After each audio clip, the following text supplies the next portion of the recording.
Hello and welcome. I come again with a new topic. US is clear in support for India on China border issue. Amid heightened tensions on the India-China border, top US diplomat for South and Central Asia, Alice Wells, on May 20, hit out at China, saying the tensions remained the world of the threat posed by Beijing. China slammed the remarks as nonsense. Jeff Smith, research fellow at the Heritage Foundation in Washington and author of Cold Peace, China India Rivalry in the 21st Century, says her comments are significant, with the US in the past not always forthcoming about expressing support on the boundary issue. The US, he says, wants to ensure it is in a position to facilitate stronger security ties with countries in the region concerned about China's rise. At the same time, Washington has developed an understanding of India's complex relationship with China. The Trump administration, notwithstanding the rising US China rivalry, is unlikely to push India to assume positions on China that Delhi is uncomfortable with, experts from an interview. Over the last 2 years or so, they were mostly successful, and with China under some level of duress, both from actions initiated by the Trump administration but also greater international scrutiny over the COVID 19 pandemic. It did not appear to be an opportune time for China to start making trouble on its land border with India. Before this month, the LAC line of actual control appeared to be relatively quiet, though we now know the recorded Chinese incursions across the LAC surged in 2K19 to over 600, the highest total I have ever seen. But yes, the events of this month did come as a surprise. Each country in China's periphery is trying to strike a very delicate balancing act, trying to reap all the benefits of continued engagement with China while taking measures to protect their sovereignty and independence. For each country, it's a different equation, a different mix of threat perceptions, different levels of economic engagement with China, different levels of Chinese influence over their domestic politics. There are also different levels of determination not to allow China a veto over their foreign policy. So, we have seen some traditional internal and external balancing behavior among China's neighbors, weaker among ASEAN than we have seen among the Quad, the US, India, Japan, Australia grouping. The US government wants to ensure that we are in a position to facilitate stronger security ties with any of these countries that are interested. Frankly, we have done a good job in the last few years of the Quad with not only reviving it but with upgrading it to the ministerial level and adding new aspects to the Quad like counter-terrorism exercises.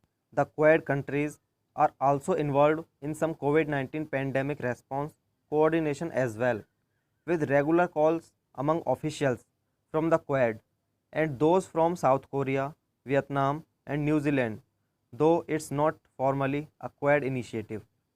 Stepping back, there has not been a wave of regional balancing activity the way some realist theorists might have predicted, in part because China has done a very effective job winning over allies in neighboring capitals and convincing them of the economic benefits of engagement with China.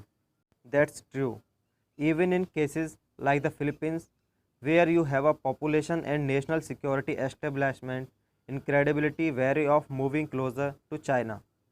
But you have a group of allies that have been essentially captured, being able to directly funnel financial initiatives to political leaders and their patronage networks in autocracies and flawed democracies can take you a long way in some parts of the world.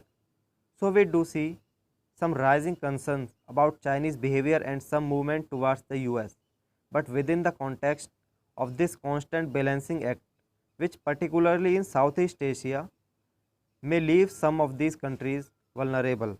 There is very broad consensus among the national security community, both Republican and Democrat, that the Indo-Pacific is in many ways the most important threat for US foreign policy and certainly the most important of competition with China. When you review the Trump administration's key national security and strategy documents, they paint a pretty clear picture that the US priority is and will remain the Indo Pacific. President's rhetoric can create some doubts and uncertainty in the region. But when you look at the broader sweep of US foreign policy, the machinery of the state Congress, the military, the national security community, and many of the Trump administration's senior most officials and cabinet officials, they all have been very clear and uniform in understanding America's commitment to the Indo Pacific, that it's going to be enduring and it's going to be grow, and the US is not going anywhere. You can trace this shift back to the end of the President Obama's second term, with the president and the center left national security establishment. There was a sense that they had tried their best as engagement with China, and it was producing declining return.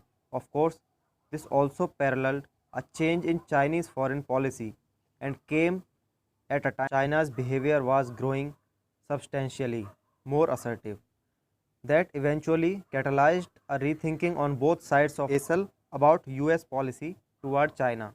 It prompted more scrutiny of the engagement strategy that guided policy for decades and more skepticism of its benefits and wisdom.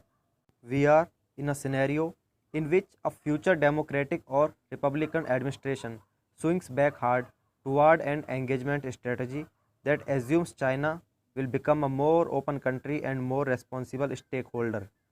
The competition is here to stay and is likely to intensify.